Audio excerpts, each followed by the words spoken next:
రాష్ట్రంలో అసమర్థ, అవినీతి, చేతకాని, అసత్యాల, అబద్ధాల ప్రభుత్వం నడుస్తున్నది. ఆర్థిక క్రమశిక్షణ లేదు, పరిపాలన జీరో, శూన్యం. వాగ్దానాలు నెరవేర్చేది లేదు, నెరవేర్చాలన్న తపన లేదు, ప్రయత్నము లేదు. దృష్టి మరల్చడానికి ఇప్పుడు హెచ్సియు, అంతకుముందు హైడ్రా, కులగణన, మధ్యలో 4 రోజులు సినిమాల మీద పడ్డారు. పుష్ప అనుకుంటా, హైడ్రా జేసీబీలు సినిమాల మీద పంపిండ్రు. అదేమన్నా ముందుకు పోయింది, మూసి ప్రక్షాళన మొదలైందంటే మూసి ప్రక్షాళన మొదలు కాలేదు. మీ ప్రభుత్వం భ్రష్టు పడుతున్నది. ప్రజలు మీ ప్రభుత్వము, మీ పార్టీ ప్రక్షాళన చేసే రోజులు కూడా దగ్గర పడతాయి. అసలు వీళ్ళు చేసిన వాగ్దానాలు దీని గురించి ఎవరైనా మాట్లాడతారు? ఈ ప్రభుత్వంలో 4 లక్షల కోట్లు అప్పు చేసిండు, 4 లక్షల కోట్లు అప్పు చేసిండు అనుకుంటా రేవంత్ రెడ్డి ఎవరినంతా ఎవడో వరలే అసెంబ్లీ ఎన్నికల ముందు. తీరా ఈయన వచ్చి ఘనకార్యం ఏమైనా చేస్తాడే అనుకుంటే చక్కగా వేయండో నేషనల్ మీడియా ఛానల్లో కూర్చొని 4 లక్షల కోట్లు అనుకున్నా, నేను 6-7 లక్షల కోట్లు ఉన్నాయి అన్నాడు. నేను కూర్చున్నాక నాకు తెలిసింది అన్నాడు. మరి లక్షల కోట్ల అప్పు ఉండి తెలిసినాక ఏంటి కోసం ఇనిగానం వాగ్దానాలు చదువుతా? అన్ని చదువుతా. ఇప్పుడు ఇనిగానం వాగ్దానాలు ఇంటికి ఇచ్చినాం, ఏదో అబద్ధ మాటలు మాట్లాడేసి లంక బిందెలు ఉన్నాయి అనుకున్నావా? ప్రగతి భవన్లు ఉండవు, ఫామ్ హౌస్లు ఉంటాయి. దమ్ముంటే ఓవాడికి. నువ్వు 4 పుస్తకాలు చదువుకున్నావు, నీకే ఇంత ఉంటే 80,000 పుస్తకాలు చదువుకున్నాడు ఆయన. లంక బిందెలు నిలబెట్టుకోవాలి తెలియదు ఆయనకి. Mahalakshmi scheme, free RTC bus travel for women implemented. భరోసా మార్చి 31 కల్లా పడిపోతాను కదా మొన్న, అది నాట్ ఇంప్లిమెంటెడ్. 500 రూపాయలు ప్యాడీ బోనస్ నాట్ ఇంప్లిమెంటెడ్. 15,000 ఫార్మర్కి భరోసా, 12,000 లేబరర్కి, వ్యవసాయ కూలీకి, అది నాట్ ఇంప్లిమెంటెడ్. గృహజ్యోతి 200 యూనిట్లు free power announced but not implemented. మళ్ళీ దానికి కథలు పెడతారు. మళ్ళా సొంత ఇల్లు ఉంటే నీకు పైసలు ఉన్నోనివి, నీ పేరు మీదనే మీటర్ ఉన్నది, నీ పేరు మీద ఇల్లు ఉన్నది, నువ్వు పైసలు ఉన్నోనివి, నీకు ఇచ్చేది లేదు.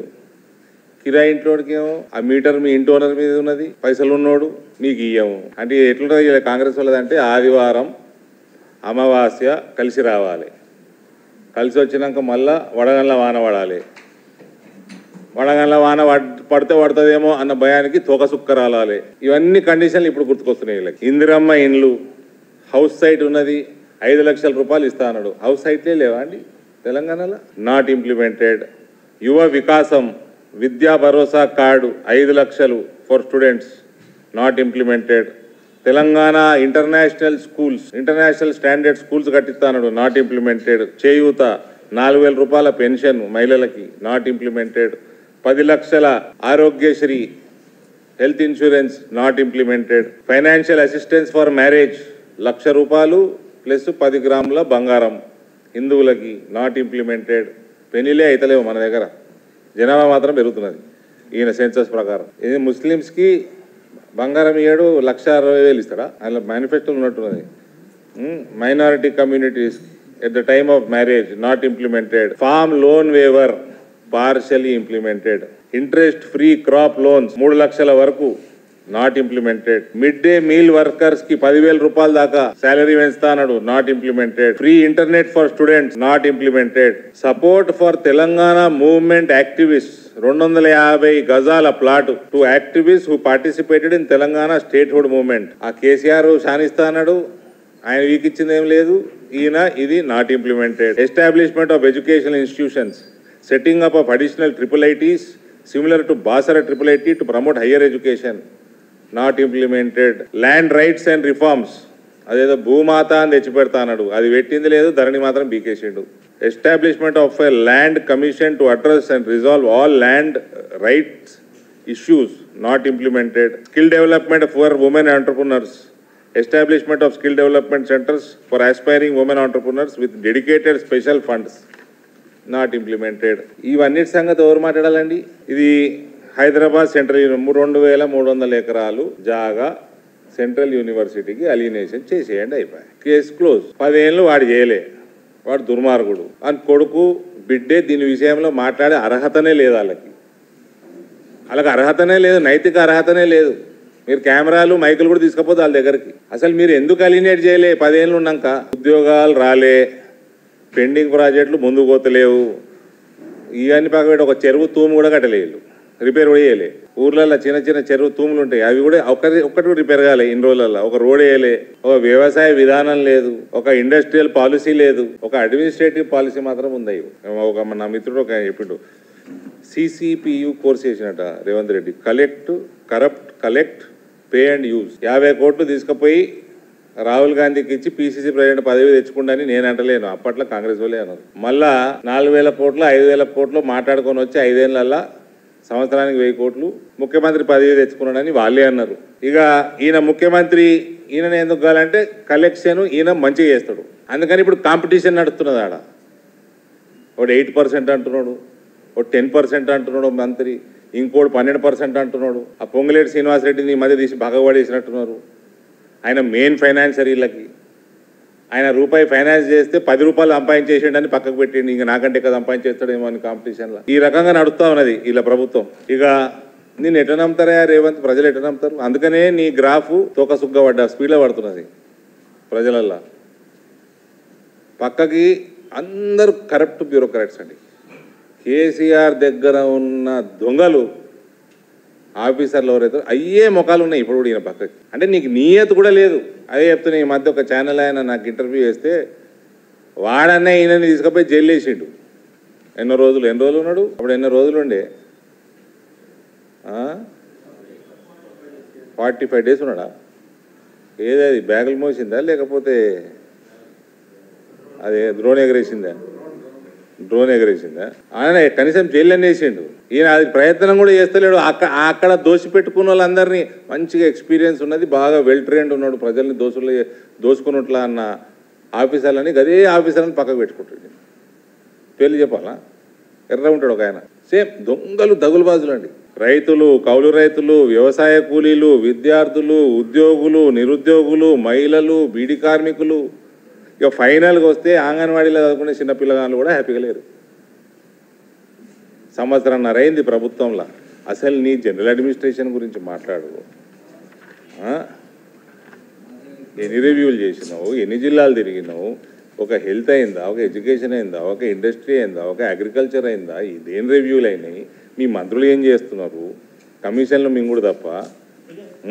ఇక ప్రభుత్వమేమో ఇట్లుంటే ప్రతిపక్షమేమో ఫామదులో అన్నది. ఈ కేటీఆర్ ఏమో అన్నాడా? మా నాయనకి మా నాయన స్టేచర్ చాలా పెద్దది, బయటకు వచ్చి మాట్లాడాడని అన్నాడా? పీకనిక తీసుకున్నాడు. మరి అపోజిషన్ లీడర్ ఏం పీకనిక తీసుకున్నాడు? ప్రతిపక్ష నేత హోదా. ఏంటంటే వీళ్ళ దొరల చూడండి ఎట్లుంటుంది. ప్రజలు ఇంకా బాధపడాలి, ఇంకా మునిగిపోవాలి, వాళ్ళు ఎక్కడ లేని ఇబ్బందులు కలగాలి, బర్బాద్ కావాలి ప్రజలు. ఇసుంటోడు ప్రతిపక్ష నేత ఉంటారా అండి? అప్పుడు నేను బయటకు వస్తా, నన్ను యాద్ చేసుకోవాలి. నేను ఓడి యాద్ చేయడు. ఆ యాద్ చేసుకోవాలనుకుంటూ ఓపిక్తావు. ఇది ఎట్లు ఇలాది కేసీఆర్ పోయినోడు, ఇప్పుడున్న రేవంత్ అంటే ఇక పాత గజ దొంగ గంగన్న అని కొడుకు రంగన్న కథ గుర్తుకొస్తుంది. గంగన్న ఊర్లో ఈ ఊరికెళ్ళి ఆ ఊర్లో పోయేటోళ్ళు